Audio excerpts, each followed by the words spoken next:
और उधर एक और सांसद की मुश्किलें जो हैं उधर बढ़ती जा रही हैं। तृणमूल कांग्रेस की सांसद महुआ मोइत्रा आज लोकसभा की एथिक्स कमेटी के सामने पेश होंगी। उनसे पैसे लेकर सवाल पूछने के आरोप में पूछताछ होनी है। अब तक जो दस्तावेज और सबूत मिले उसके आधार पर उनसे पूछताछ की जाएगी।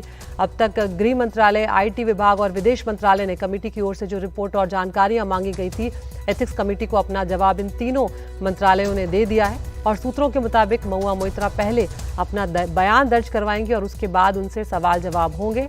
इस बीच कल ये खबर आई जब हमने दिखाया था आपको एनडीटीवी इंडिया पर कि महुआ मोइत्रा ने एथिक्स कमेटी के अध्यक्ष विनोद सोनकर को चिट्ठी लिखकर कई सवाल इस कमेटी पर ही उठाए थे और साथ ही उन्होंने क्रॉस एग्जामिनेशन की बात भी की थी जय अनंत देहाद्राई और दर्शन हीरानंदानी से। प्रशांत के पास हम चलते हैं जो लगातार इस मामले पर नजर बनाए हुए हैं। प्रशांत, इसमें जो शिकायत करता है, चाहे वो निशिकांत दुबे हो बीजेपी के सांसद, चाहे वो जय अनंत देहाद्राई हो, उन्होंने अपनी बात जो है वो एथिक्स कमेटी के सामने रख दी। और एथिक्स कमेटी की जो पहली प्रतिक्रिया आई थी उस दिन जब आपने रिपोर्ट किया था वो यही थी कि ये प्राइमा फेसी प्रथम दृष्टया मामला गंभीर लगता है, आरोप बेहद गंभीर लगते हैं।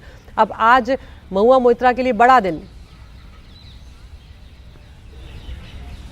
जी बिल्कुल, देखिए अदिति, बड़ा दिन है और आज जो प्रक्रिया है वो आपने बिल्कुल बताया दर्शकों को कि किस जब 11 बजे महुआ मोइत्रा यहाँ पहुँचेंगी तो कमेटी के सामने ऐसा माना जा रहा है कि पहले वो अपना पक्ष रखेंगी, अपना बयान दर्ज करवाएंगी। और जो कल उन्होंने चिट्ठी लिखी है विनोद सोनकर को, जिसका आपने जिक्र किया, उसमें जो सवाल उठाए हैं उन्होंने, उन सवालों को भी वो ज़रूर अपने बयान में वहाँ पर दोहराएंगी।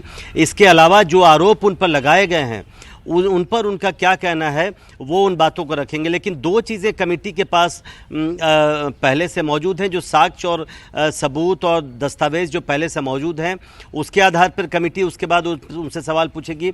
इसके अलावा निशिकांत दुबे और जय अनंत देहाद्राई ने अपनी पेशी के दौरान जो बातें कही होंगी, जो साक्ष्य या जो सबूत कमेटी के सामने रखे होंगे, दस्तावेज, उसके आधार पर सवाल पूछेगी। और कमेटी के सामने गृह मंत्रालय, आईटी मंत्रालय और विदेश मंत्रालय, इन तीनों की रिपोर्ट आ चुकी है। जो उन्होंने इन तीनों मंत्रालयों से जानकारियां मांगी थी वो जानकारियां आ चुकी हैं।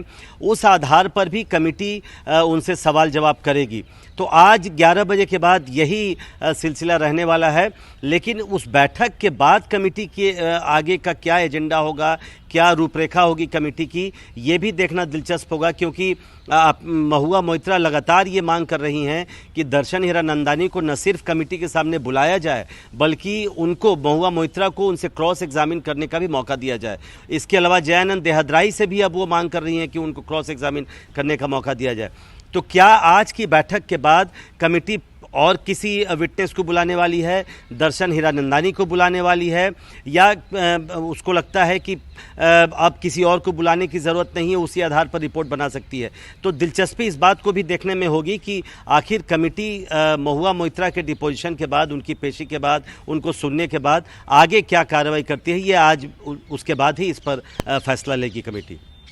बिल्कुल प्रशांत, आज नज़र इस पर रहेगी इस पूरे देश की कि महुआ मोइत्रा क्या कुछ कहती हैं जब उनसे सवाल जवाब होंगे। बहुत बहुत शुक्रिया आपका इस तमाम जानकारी के लिए। आपके पास हम आते रहेंगे। तो 11 बजे के बाद माना जा रहा है कि महुआ मोइत्रा एथिक्स कमेटी के सामने पेश होंगी और उनसे सवाल जवाब किए जाएंगे।